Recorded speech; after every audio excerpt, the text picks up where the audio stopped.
Assalamualaikum guys, jumpa lagi di catatan Lita. Buat teman-teman yang belum subscribe, boleh banget nih di subscribe dulu. Jangan lupa dinyalakan loncengnya ya, biar kalian selalu dapat update ilmu dari aku. Di video kali ini aku bakal bahas mengenai return dan resiko manajemen keuangan. Gimana sih cara menentukan capital gain dan capital loss-nya? Sebelum kita masuk ke penghitungannya, di sini aku mau jelasin dulu nih apa itu return dan apa itu resiko. Jadi return ini merupakan hasil yang diperoleh dari investasi.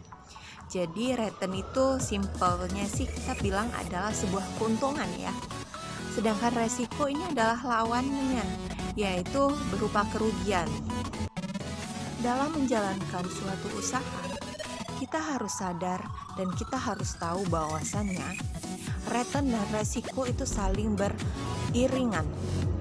Ketika kita memperoleh sebuah keuntungan yang besar, maka di balik keuntungan itu akan ada resiko yang besar juga guys. Dan untuk return ini terbagi menjadi dua guys. Ada return realisasi dan ada return ekspektasi. Oke, di sini untuk rumus mencari return itu adalah capital gain atau loss kita jumlahkan dengan yield-nya. Ingat, perlu diperhatikan bahwasanya rumusnya adalah return sama dengan capital gain plus yield. Tapi kita tuh nggak bisa loh guys langsung mencari return-nya. Jadi sebelum kita lari ke return, kita harus mencari capital gain dan juga mencari yield-nya dulu nih. Setelah kita mencari capital gain dan yield-nya sudah kita ketemukan, maka baru kita masukkan ke rumus return-nya. Untuk rumus mencari capital gain atau capital loss itu sama dengan PT dikurangi PT-1 dibagi PT-1. Sedangkan untuk mencari yield-nya itu dengan cara DT dibagi PT-1. Nah, di sini aku ada tabel yang diketahui ada periode, kemudian harga, dividen, dan yang menjadi pertanyaannya yaitu capital gain atau capital loss-nya ini berapa nih. Rumusnya kita pakai rumus yang tadi yaitu CG atau CL sama dengan PT dikurangi PT-1 dibagi PT-1 ya. Kira-kira kita bakal cari CG dari periode mana dulu nih guys? Biar enak kita urutan aja ya. Kita cari CG dari periode 1990 ini ya. Kita hitung. Caranya yaitu adalah harga pada periode tersebut yaitu 1755 kita kurangi dengan harga pada tahun yang sebelumnya yaitu 1750, kemudian kita bagi dengan harga pada tahun yang sebelumnya yaitu 1750. Nah, langsung kalian jumlahkan nih 1755 dikurangi 1750 dibagi 1750. Maka hasilnya itu akan banyak angka di belakang koma. Nah, yang kita ambil itu adalah 4 angka di belakang koma ya guys. Jadi jika memang di belakangnya masih banyak angka, bisa kalian bulatkan saja. Nah, untuk cara pembulatan kalian bisa nonton videoku yang sebelum-sebelumnya ya. Kita udah menemukan jawabannya untuk periode tahun 1990 yaitu 0,0029 atau bisa kita ubah menjadi persentase ya, menjadi 0,29%. Jawaban ini bisa kalian masukkan ke tabel yang telah disediakan ini guys. Jadi ingat ya teman-teman, untuk mengerjakan atau mencari capital gain atau capital loss ini, teman-teman tuh harus ingat caranya adalah harga pada tahun yang dicari itu kita kurangi dengan harga pada tahun yang sebelumnya, kemudian dibagi dengan harga pada tahun yang sebelumnya ya. Oke, kita lanjut ke periode yang selanjutnya ya, yaitu periode tahun 1991. Untuk hasil periode tahun sebelumnya udah aku tulis di situ. Kita lanjut ke tahun yang selanjutnya. Di sini teman-teman lihat harga yang terdapat pada tahun 1991 yaitu 1790. Nah, kita kurangi dengan harga pada tahun sebelumnya yaitu 1755. Ya, 1755. Nah, selanjutnya kita bagi dengan harga pada tahun yang sebelumnya yaitu 1755 ya, sama seperti yang di atasnya tadi. Kemudian kita jumlahkan 1790 dikurangi 1755, kemudian hasilnya kita bagikan dengan 1755, sehingga kita sudah menemukan hasilnya yaitu 0,0199. Kita menggunakan 4 angka di belakang koma ya pembulatannya. Di sini teman-teman langsung salin saja jawabannya yaitu 0,0199.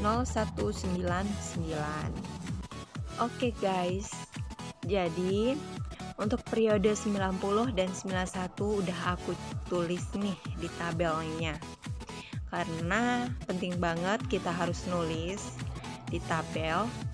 Ketika kita akan menghitung yield dan juga returnnya, kita udah ada catatan nih akan capital gainnya ini berapa tiap tahunnya. Selanjutnya kita menghitung tahun 1992 ya guys, yaitu harga pada tahun 1992 1810 ini akan kita kurangi dengan harga pada tahun yang sebelumnya yaitu 1790. Kemudian kita bagi dengan harga pada tahun yang sebelumnya, ini 1790. Ya, kita akan menemukan hasilnya. Teman-teman bisa kurangi dulu yang bagian atasnya. Setelah teman-teman sudah menemukan jawabannya, baru teman-teman bagikan hasil tersebut dengan 1790. Nah, akan menghasilkan jawaban ini nih. Jadi kita menemukan jawabannya yaitu 0,0112 guys. Jangan lupa kita salin lagi ke tabelnya ya, 0,0112. Lanjut ke tahun berikutnya nih, tahun 1993. Caranya masih sama, harga pada tahun tersebut yaitu 2010 kita kurangi dengan harga pada tahun sebelumnya yaitu 1810, kemudian kita bagikan dengan harga pada tahun yang sebelumnya yaitu 1810, sehingga hasilnya ini akan menjadi, teman-teman hitung, itu 2010 dikurangi 1810, kemudian hasilnya kita bagi dengan 1810, sehingga hasilnya menjadi 0,1105. Jawabannya kita salin di kolom yang sudah ada, yaitu periode tahun 1993 memiliki capital gain 0,1105. Ingat pembulatannya hanya 4 angka di belakang koma ya. Kita lanjut ke periode tahun 1994 ya guys.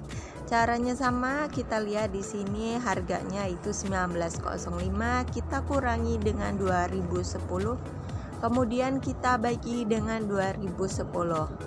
Nah, langsung kita hitung 1905 dikurangi 2010. Ketika teman-teman sudah mendapatkan atau memperoleh hasilnya, kemudian kita bagikan dengan 2010.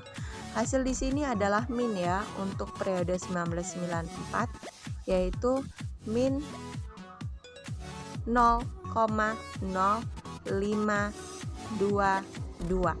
Ingat, kita bulatkan 4 angka di belakang koma ya. Jadi untuk periode 1994 ini capital gain-nya adalah min 0,0522. Nah, oke guys, lanjut ke periode 95 ya.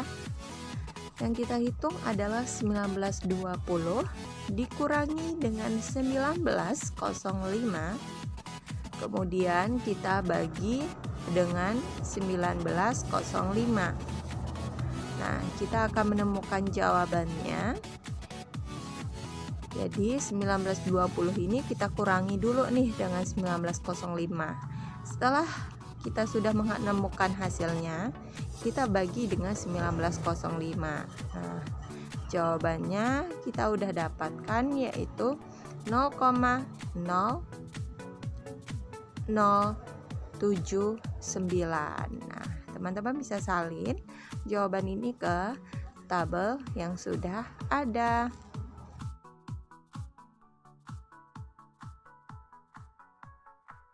Oke, kita lanjut ke periode yang terakhir nih, yaitu 96 ya. Langsung aja kita coret-coret untuk mencari capital gain-nya ya. Yaitu 1935 kita kurangi dengan 1920, kemudian kita bagikan dengan 1920. Nah, langsung kita menemukan jawabannya, yaitu 0,0078. Nah, kita sudah menemukan capital gain untuk periode yang terakhir. Langsung saja kita masukkan ke tabelnya ya. Oke, kita udah di penghujung. Di sini semua capital gain dari periode 90 sampai dengan periode 96 sudah aku tulis di sini. Teman-teman bisa lihat. Periode 90 itu 0,029, 91 itu 0,0199, periode 92 itu 0,0112, tahun 93 0,1105, kemudian tahun 94 min 0,0522, kemudian periode 95 di sini 0,079, dan periode yang terakhir yaitu 96 capital gain-nya 0,0078. Jadi untuk mencari capital gain atau loss ini, data yang sangat kita butuhkan adalah bagian tabel harga ya guys. Nah, untuk dividen ini akan kita butuhkan untuk mencari yield-nya dan return-nya. Jadi di sini kita baru mencari capital gain-nya. Dan untuk mencari yield dan return, tunggu video penjelasanku berikutnya. Dan semoga penjelasan mengenai capital gain ini teman-teman bisa memahaminya. Dan semoga video ini bermanfaat. Buat teman-teman yang belum subscribe, jangan lupa di subscribe. Kemudian like ya video ini, comment and share tentunya. Terima kasih sudah menyimak dan sampai jumpa.